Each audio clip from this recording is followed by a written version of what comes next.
अरे कविता जी, मैंने सुना है आपका छोटा बेटा सुमित भी शादी के लिए राजी हो गया है। कहिए तो अच्छे रिश्ते भेजूं। ईश्वर ने आपकी किस्मत स्वर्ण अक्षरों से लिखी है। जो बहू अच्छी मिली है। मैं तो यहाँ तक सुनी हूँ कि वो आपसे पूछे बिना कोई काम नहीं करती। क्या ये सच है? विमला जी कविता जी से कहती हैं। कविता जी बोली, विमला बहन, अपनी अपनी किस्मत होती है। अगर हम बच्चों को बचपन से ही अच्छे संस्कार और माहौल देते हैं तो आगे चलकर बच्चे माँ बाप की सेवा से बढ़कर उसका सम्मान करते हैं। और एक माँ बाप को इससे ज़्यादा क्या चाहिए? विमला जी बोली, एक बेटा अच्छा हो तो समझ में भी आता है। आपके तो दोनों बेटे आपके लिए मरते हैं। और सबसे कमाल की बात है कि बहू अच्छी मिल गई।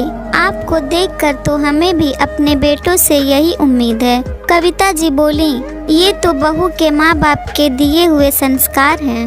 हाँ, सुमित शादी के लिए राजी हो गया है, पर वो कहता है आप मेरे साथ रहो तभी मैं शादी करूँगा। और रमेश कहता है आप मेरे साथ रहेंगी। मुझे तो समझ में नहीं आता मैं कहाँ रहूँ। इतना कहकर कविता जी हंसने लगी। थोड़ी देर बाद कविता जी सबसे मिलकर अपने घर की तरफ चली गईं। वहाँ बैठी कुछ महिलाएं बोली, जब अच्छा बेटा बहू मिल जाए तो लोग ऐसे ही इतराते हैं। दूसरी महिला बोली, क्या करें, अपनी अपनी किस्मत है।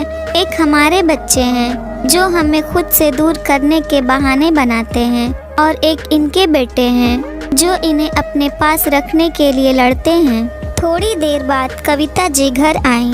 सबके साथ बैठकर बातें कर रही थीं। तभी सुमित का फोन आया। माँ, आप रमेश भैया के पास पिछले 5 साल से रह रही हैं। क्या आपको मेरी याद नहीं आती? मैं यहाँ अकेला रहता, फिर भी आपने मेरे बारे में एक बार नहीं सोचा। अब तो मेरे पास आ जाओ। कविता जी बोली, बेटा, जब तक तुम्हारे पापा थे उनकी देखभाल के लिए मेरे अलावा और कोई नहीं था। उनके जाने के बाद रमेश मुझे अपने साथ ले गया था कि मुझे अकेलापन न महसूस हो। और फिर तुम पढ़ाई और नौकरी में थे। बेटा, तुम जल्दी से शादी कर लो तो मैं तुम्हारे पास आ जाऊंगी। सुमित हंसकर बोला, माँ, आपको अपने पास लाने के लिए क्या मुझे शादी करनी होगी? अगर ऐसा है तो फिर तैयार हो जाओ। 6 महीने के अंदर आपको मेरे पास आना होगा। कुणाल के इतना कहते ही कविता जी हंसने लगी और फिर बाद में रमेश और बड़ी बहू नेहा को बताई तो वो भी हंसने लगे। रमेश बोला, माँ, आप हमेशा मेरे साथ रहेंगी। इस शहर में हमारे सारे रिश्तेदार हैं। आपका मिलना जुलना होता रहता है। और सुमित के काम को आप जानती हैं, वो कभी भी एक शहर में टिक कर नहीं रह सकता, तो आप उसके साथ कहाँ भटकती रहेंगी? नेहा बोली, आप ऐसा क्यों कह रहे हैं?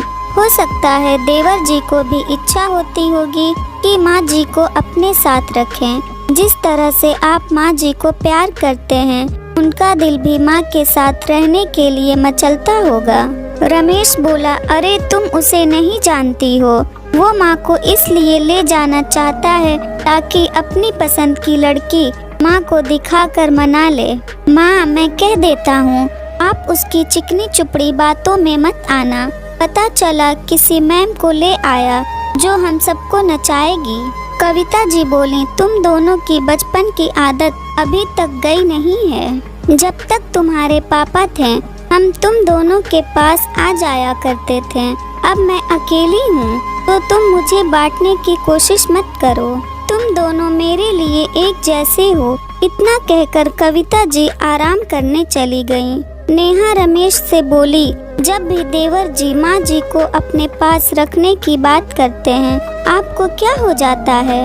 रमेश बोला, तुम उसे नहीं जानती। वो बचपन से अपने छोटे होने का फायदा उठाता है।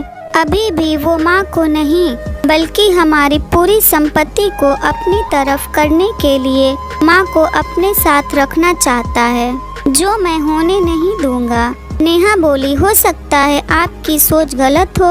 आप एक बार उनसे बात क्यों नहीं करते हैं? रमेश बोला, इसका कोई फायदा नहीं है। माँ की देखभाल यहाँ अच्छी तरह से हो सकती है। उसके खुद के खाने पीने और रहने का ठिकाना नहीं है। माँ की देखभाल क्या करेगा? इतना कहकर रमेश वहाँ से चला गया।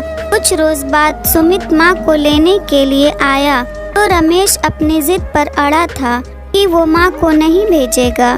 सुमित बोला, भैया ये गलत बात है। इतने सालों से माँ आपके साथ रह रही है, क्या अब मेरे साथ नहीं रह सकती? सुमित बोला, तुम्हें जो भी चाहिए खुलकर बोलो और वो ले लो, पर माँ यहाँ से नहीं जाएंगी। कविता जी बोली, तुम दोनों लड़ो नहीं। रमेश, मैं सालों से तुम्हारे साथ हूँ बेटा, मेरी चिंता मत करो, मैं कुछ दिन सुमित के साथ रह लूँगी। रमेश बोला, नहीं माँ, ये आपकी देखभाल नहीं कर पाएगा।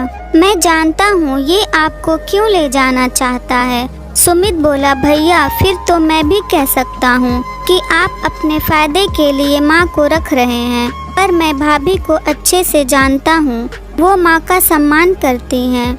अब मैं चाहता हूँ कि मेरी पत्नी भी माँ की सेवा करे और माँ उसे भी अच्छी बातें सिखाएं, तो क्या मैं गलत हूँ? नेहा और माँ ने रमेश को समझाया। माँ कुछ रोज के लिए सुमित के पास चली गई। वहाँ सुमित ने अपनी पसंद की लड़की कुसुम से माँ को मिलवाया। कविता जी को लड़की पसंद आई, फिर धूमधाम से दोनों की शादी रचाई गई। शादी के हफ्ते दिन बाद जब सब लौटने लगे तो रमेश बोला, माँ 2 महीने से आप यहाँ हैं, चलिए अब घर वापस चलते हैं। सुमित बोला, भैया आप फिर से शुरू हो गए, मैं कह रहा हूँ ना माँ मेरे साथ रहेंगी। कुसुम को नेहा ने ये सारी बातें पहले ही बताई थी तो कुसुम भी हंसने लगी। नेहा बोली, आप दोनों बच्चों की तरह माँ को अपने पास रखने के लिए लड़ते रहते हैं, इसका कोई तो उपाय निकाला होगा।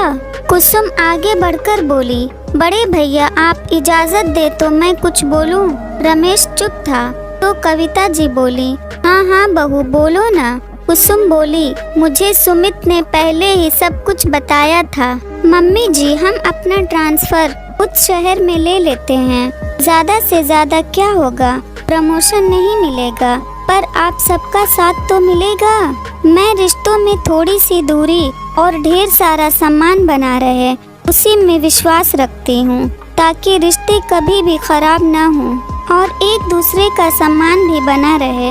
रमेश बोला, देखा माँ मैंने कहा था ना, आते ही दूरियां शुरू हो गईं। कुसुम रमेश की बातों पर मुस्कुराई और बोली, बड़े भैया आप रिश्ते में बड़े हैं पर मन आपका बच्चे जैसा है। नेहा बोली, आप इसकी बातों को समझ नहीं रहे हैं, ये कहना चाहती है कि अगर एक ही घर में रहेंगे तो छोटी छोटी बातों के कारण कहीं दूरियां न बढ़ जाएं, तो एक ही शहर में रहेंगे और मिलना जुलना होता रहेगा। कुसुम नेहा से बोली, भाभी आपने मेरी भावनाओं को समझा, इसके लिए बहुत बहुत धन्यवाद, क्योंकि अक्सर बहुएं ही बुरी हो जाती हैं। कविता जी को कुसुम का सुझाव पसंद आया और उन्होंने रमेश को वापस भेज दिया, ये कहते हुए कि कुछ रोज मैं सुमित के साथ यहीं रहूंगी और 2 महीने बाद तुम्हारे पास आ जाऊंगी। 2 महीने बाद कविता जी रमेश के पास चली गईं और सुमित और कुसुम अपने हनीमून पर बाहर चले गए। वहां से आने के बाद थोड़ा वक्त लगा, फिर दोनों ने अपना ट्रांसफर अपने शहर में करवा लिया और वहीं पास की सोसाइटी में एक फ्लैट ले लिया। अब कविता जी कभी एक बेटे के पास तो कभी दूसरे बेटे के पास मिलजुल कर रहने लगे। एक साथ रहते रहते दोनों भाइयों के मन का संदेह भी दूर हुआ। इससे ज्यादा एक माँ को और क्या चाहिए। अगर ये स्टोरी आपको अच्छी लगी हो तो इस वीडियो को लाइक करें और नए हैं तो हमारे चैनल को भी सब्सक्राइब करें।